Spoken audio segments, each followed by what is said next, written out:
The purpose of these lessons is to show you the logic behind the most basic Chinese characters, beginning with the simplest pictograms, and later combining these elements to create more complex characters.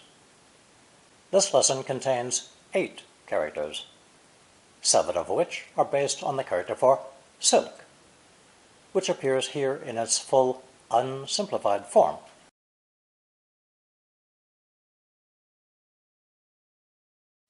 Pronounced first tone, s, s.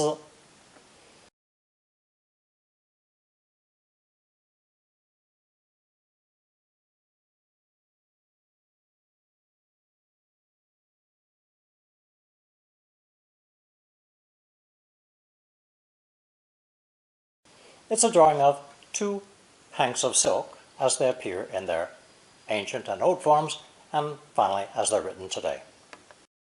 The radical for silk takes many forms, so I've broken this character into 4 distinct components and divided up the resulting parts into 3 individual lessons, beginning with the 2 previous ones, lessons 57 and 58, and finishing with this installment. This lesson introduces characters having the double silk element, some with and some without the fringe. I've colored the element blue throughout. Our first character consists of a frontier guard with his battle axe. This battle axe, more accurately called a halberd, appeared in lesson 22.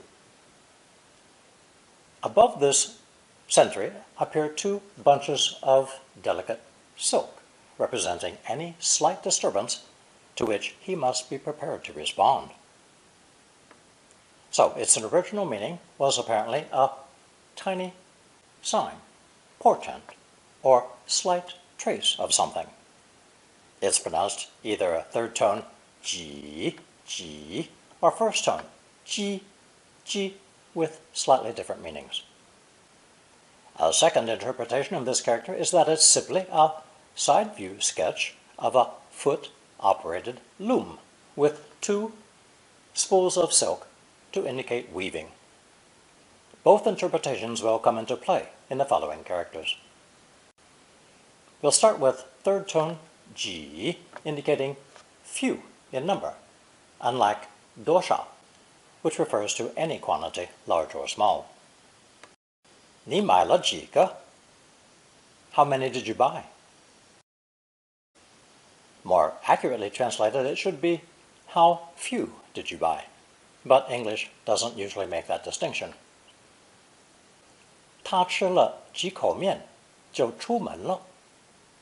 He ate a couple mouthfuls of noodles and then left. 我们几个月后才找到公事包. We didn't find the briefcase until several months later. 几时 is another way to say when, or 什么时候. 你几时看到他的? When did you see him? 他几时出门，几时回来，我都不知道. I don't know what time she leaves or when she comes back in.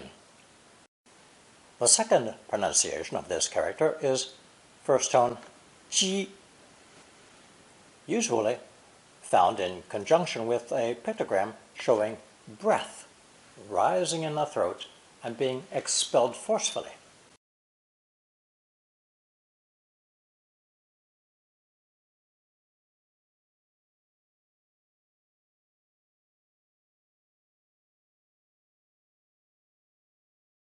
Pronounced hu, hu. This forceful puff of air pictogram is often found in literary Chinese as a question mark, exclamation point, or even a preposition. Paired with ji and its original meaning of a tiny, slight trace, we have ji hu, a very useful adverb for almost, barely, nearly, or hardly. 地下道几乎完全都完工了.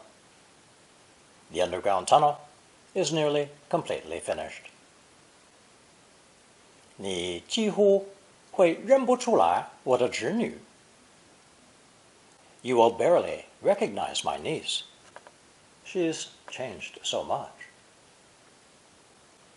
This new character can be used without ji tacked onto the end of what normally would be considered prepositions. For example, 不外乎, literally, not beyond, not outside, or in other words, only this. 男生的话题不外乎这两个，女人跟汽车。Guys only talk about two things, women and cars. Our next phrase is even more useful, where 乎 is attached to the preposition 在乎, literally, right here, in front of me, which concerns me, determines some action on my part. In English, we would normally translate this as a verb, to care. 他本来以为你很在乎他. She used to think you cared about her feelings. She found out otherwise. 别人这么想，我才不在乎. I don't really care that other people think that. 大家坐地上，不在乎吧? Everybody sit on the floor. Is that all right? Literally, nobody really cares there are no chairs, right? Now let's return to our first character, ji and ji, and recall that it's based on sentries scanning the horizon, searching for any signs of movement that might signify an attack. I said that those sentries guarding the city walls were keenly attuned to any slight changes in their surroundings, giving rise to the meaning of a tiny amount, 几乎, and by altering the tone, becoming the question for a small amount, 几个. An offshoot of that character adds the would radical to specify that it also means a loom for weaving silk.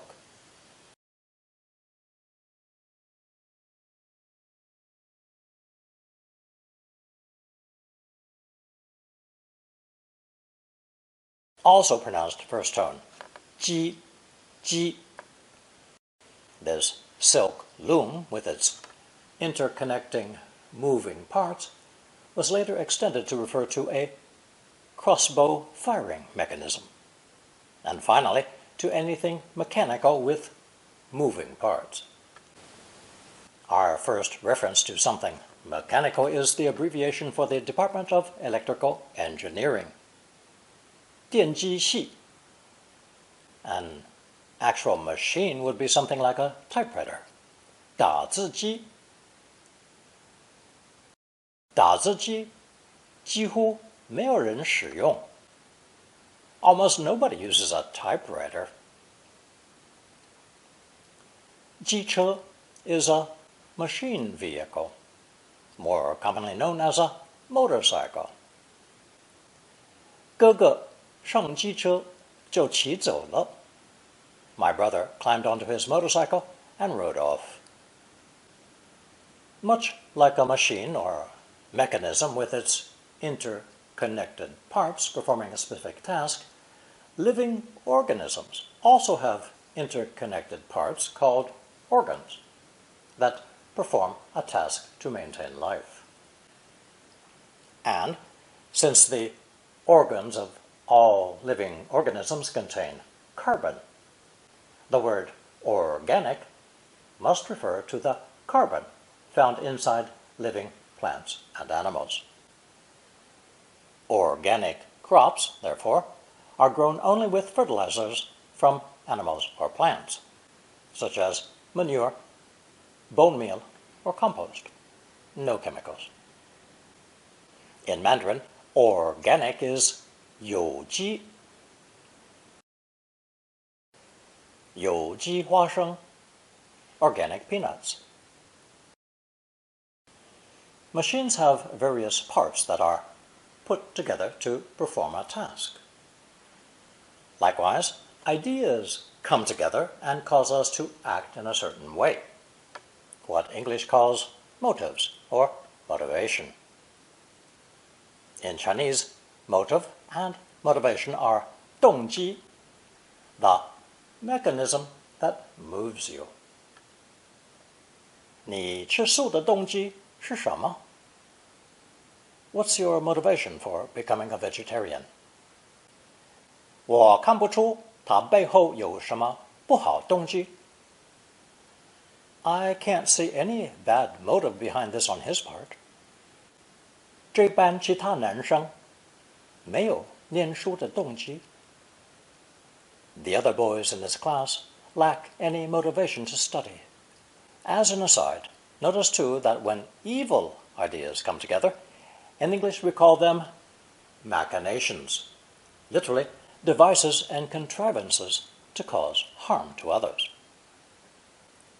When several favorable factors or circumstances come together, Chinese calls them 机会. 会 literally meaning a coming together of parts, a convergence of circumstances.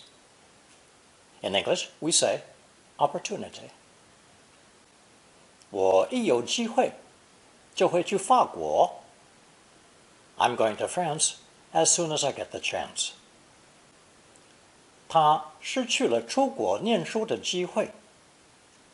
She lost the opportunity to study abroad. 这是人生中的大好机会. This is the chance of a lifetime. To stress the importance of precise timing, Chinese combines 时间 with 机会 into 时机. 我认为今天不是跟他会面的时机. I didn't feel today was the right time to meet him. 想要有成就，都看你能否把握时机. Attaining success depends on your ability to seize opportunities. The fourth character in this lesson, with double silk minus the fringe, is composed of a gate with rope and a crossbar. The purple element, likening the back and forth movement of the shuttle on a loom to the back and forth sliding of the crossbar. The purple element is also the phonetic. This character is pronounced first tone, 关, 关, with the basic meaning of to close, to shut, or as a noun, a custom house, or barrier, or critical turning point. We'll start with the more technical use of this character, which combines with 机, 机关, to mean gears, or a mechanism, the various parts held together as a whole. A machine gun is 机关枪.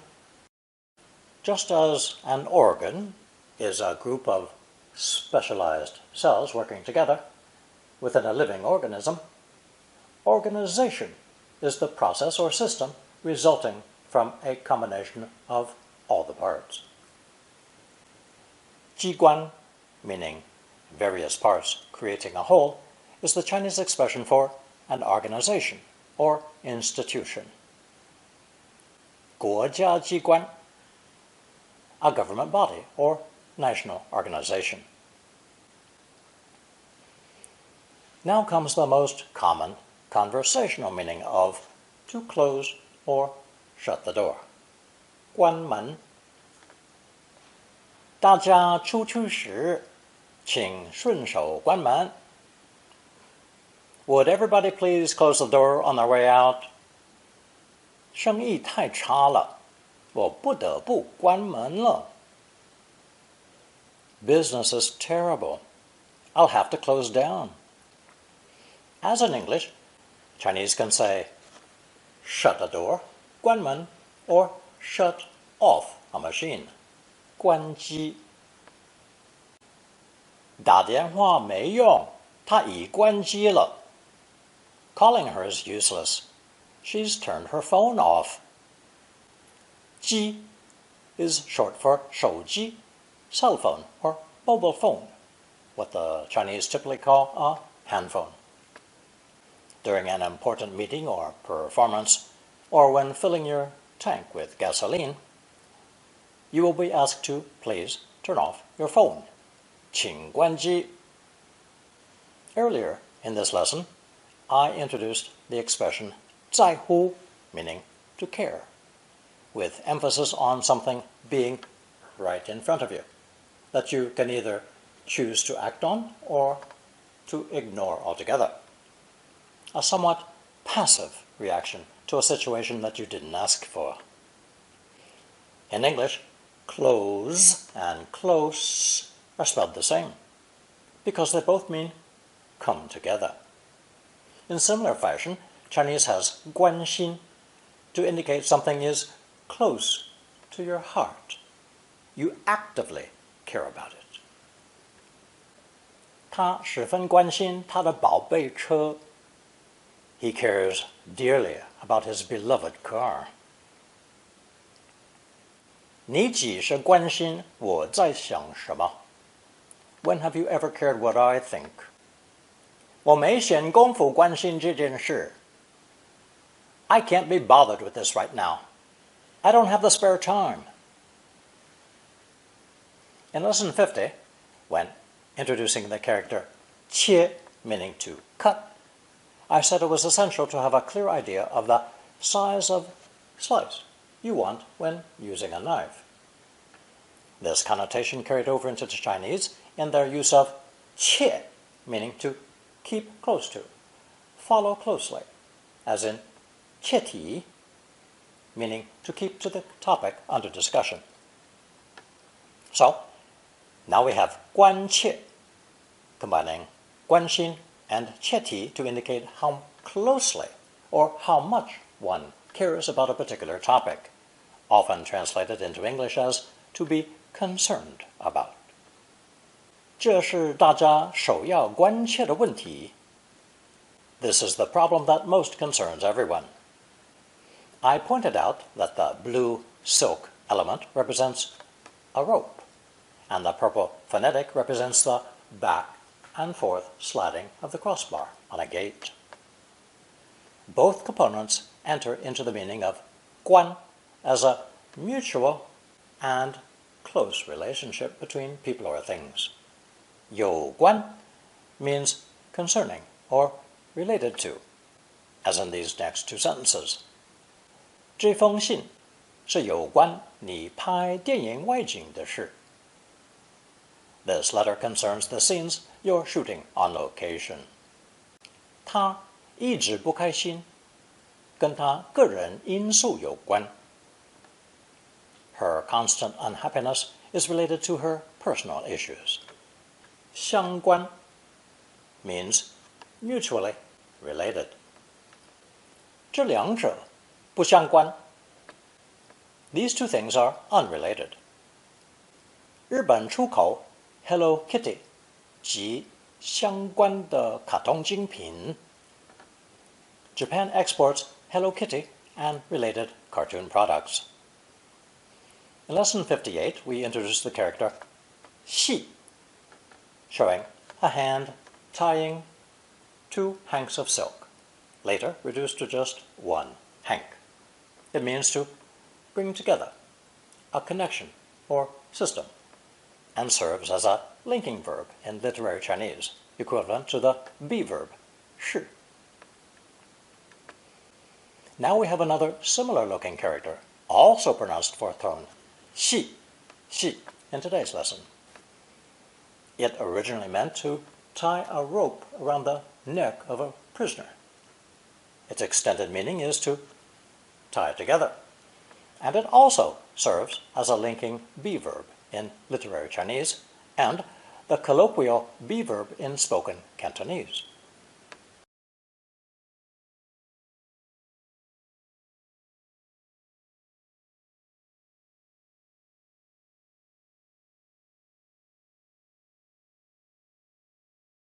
This little character's biggest claim to fame, however, is that it combines with 关 to create that well-known Chinese phrase 关系, meaning personal connections, beneficial relationships, and, as a verb, to matter, literally to have a connection of some sort. 我不知道你跟她的关系是这么好. I didn't know you and she had such a good relationship. 这么细小的差别没关系吧? Come on, such a trivial difference doesn't matter. 别以为你的行为不关系到其他人. Don't go thinking your actions don't affect others. Now we come to soak, with its bottom fringe intact.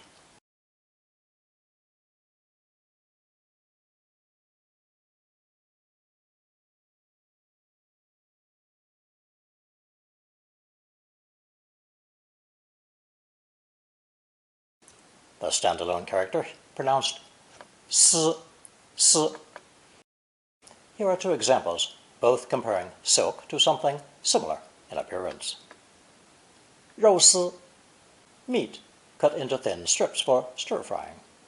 And 意思不差, not a shred of difference. The seventh character in today's lesson now has both hanks of silk with the bottom fringe reduced from 6 strokes to 4, pronounced first tone, sh.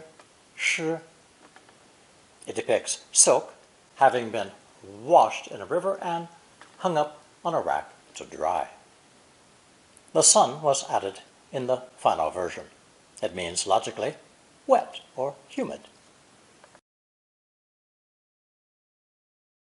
今天的湿气好重. The humidity today is stifling. 小心跌倒, 地上是湿的. Be careful not to fall, the floors are wet. Recall that 地 can mean either the ground or the floor. 弄湿 means to get something wet. 不要把我的书包弄湿了. Don't get my book bag wet. Based on the character for wet is a similar one, but with a head and eye inspecting the silk strands in the bright sunlight.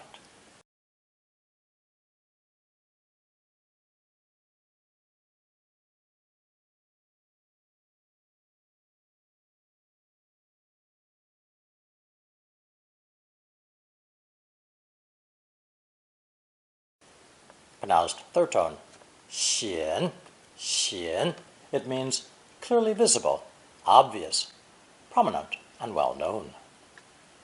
The most common expression with this character is 显的, with unstressed 的, meaning to appear, seem, or look. 你今天为什么显得心事重重? Why do you seem to be carrying the world on your shoulders today? 请大家吃个面，会显得太小气. Treating folks to a bowl of noodles would look stingy and cheap on our part. To become clear is 显出. 没多久就显出他们想法不大相像. It wasn't long before it became clear that their views were not alike. Our last expression is 显著, meaning eye-catching, evident, or remarkable. 三者的差别不显著. The three are not noticeably different. 这几天我侄女的信心显著地增加. My niece's confidence has increased remarkably these past few days. Here is our color chart with today's 8 characters. 思, 己, 鸡, 湿, 显, 关, 系, and 呼.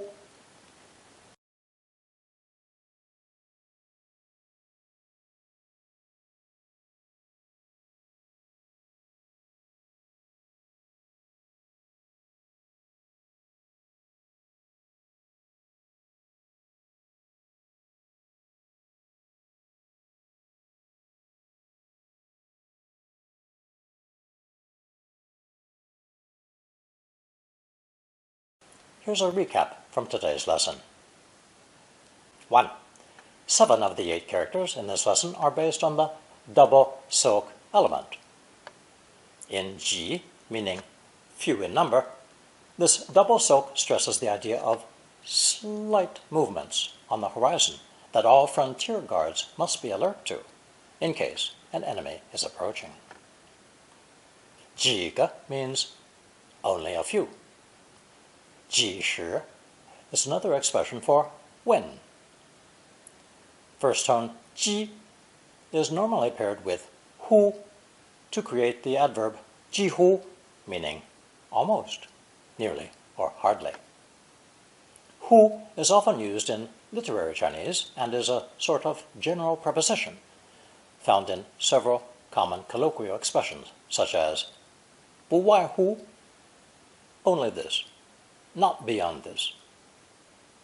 在乎, a possible translation for English, to care or be concerned about. 2. When a wood radical is added to ji, the second interpretation of the origin comes into play, namely that ji was merely a crude sketch of a loom for weaving silk. It later was applied to anything mechanical in nature with moving components. A typewriter is 打字机. A cell phone is 手机. One's motivation is 动机. Organic crops are classified 有机. The proper time to do something is 时机. 机车 is a motorcycle. 机会 is an opportunity. 3. 关 is a gate held shut with rope and a crossbar. When paired with ji, it means various gears or parts working together to accomplish a task. So, 机关枪 is a machine gun. 国家机关 is a government organization.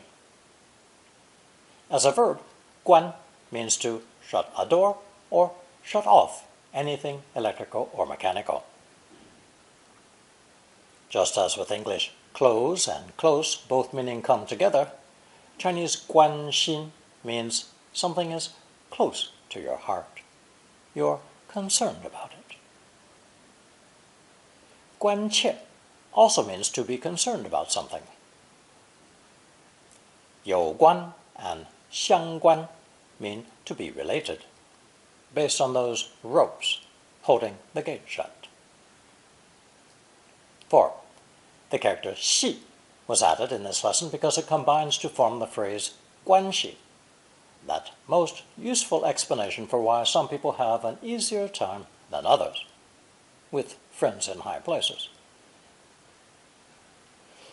Notice that this 系 with the person radical has been replaced by 系 from lesson 58 after simplification in China, but not always in other Chinese-speaking communities. 5. Since silk is expensive and rather impractical today, the standalone character 丝 is useful mainly in making comparisons, such as 肉丝, meat slivers, or 一丝不差, not a shred of difference. 6. When water is added to the double silk element with a sun on top, we have the pictograph of wet silk drying in the sun. Now the character is 湿, meaning wet or humid. 湿气 is humidity. 湿湿的 is the adjective for wet. 弄湿 means to get something wet. 7. Like 湿, the final character 显 also contains 2 bunches of silk under the sun, but adds the head and eye element to show a person examining silk threads in the bright sunlight, where the strands would be easier to see. 显 enters into the following expressions. 显的 for the verb to seem or appear. 显出 means to become clear or evident. 显著 is an adjective for anything remarkable, obvious, or eye-catching. Now you will find a short quiz on double, triple character, and longer expressions. Answer using only the characters learned so far.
Thank you for watching and listening.